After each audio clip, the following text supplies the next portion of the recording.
What's up guys, Curtis here and welcome to Overpriced vs Affordable. Today we have the team of the season, Muller, up against the ordinary Farfan. I've just finished watching the playoff final. What a bore of a game that was. Maybe we'll talk about that in another video, but we're going to get straight into it. Before we do, I do quickly want to say is if you want a fast and reliable coin service, check out utcointraders.com. Link to them is in the description down below. So as always, we're going to look at their cost, my ratings for them, some gameplay, and then I will choose a winner at the end. So let's get straight stuck into it. To kick all that off, Muller costs around 290 to 300k, not too bad. That's on the Xbox, not sure about the PS3. Farfan costs around 1 grand, very cheap indeed. Obviously, maybe slightly different on PS3, but I doubt it. As for quality, I've given Muller a quality rating of 5 stars and a Farfan a quality rating of 4, whereas the opposite has happened with the value for money, 4 for Muller and 5 for Farfan. That's obviously due to how expensive Muller is and how cheap Farfan is. So, usually, I wouldn't actually compare these two, but I put a poll out asking who to compare against Team of the Season Muller, and without a doubt, the winner by about 3 times as many as Sydney Sam was Farfan. He absolutely stormed the vote, so if you disagree with comparing these two, then you should blame the people that voted on the Facebook poll. Just a reminder as well, if you want to check out my Facebook, there will be a link to that in the description below. That is where I hold loads of polls and other great stuff to get you guys involved in what we do. So, let me tell you a bit about these two players. Now, Muller is a goal scorer, Farfan is a creator. The majority of Farfan's clips are crosses like these. His crossing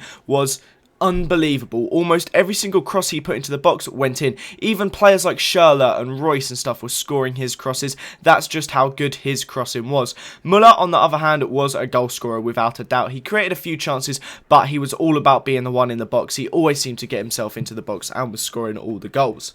As for the work rates, Muller has a high work rate, so he's always attacking, but he's also always going back, which seemed a little bit out of character for me considering he was always in the box, whereas Farfan had high attack and medium defensive, so he would come back a bit, but not quite as much. As for skills, Farfan has 4-star skills, 3-star weak foot. Muller has the opposite with 4-star weak foot, but only 3-star skills. They're both right-footed. They're both around 6 foot in height. Farfan's 5'10", Muller's 6'1", so relatively similar with that. Now, yeah, Farfan, like I said, his crossing was impeccable. He has 85 crossing. They always seem to be getting on to where they needed to be. Muller had 92, and I'm sure if I spent more time using him for the crosses, then perhaps he would have been better, but he never seemed to be in crossing positions. Here, it just seemed more suited to shoot. Easy for me to say. Whereas Farfan always seemed to be hugging the touchline or relatively out wide, like he is here, just so he can whip those balls in. So Farfan was incredible at finding the crosses, and I'd love to have the Farfan crossing positioning mixed in with Muller. Like, if you could combine it so that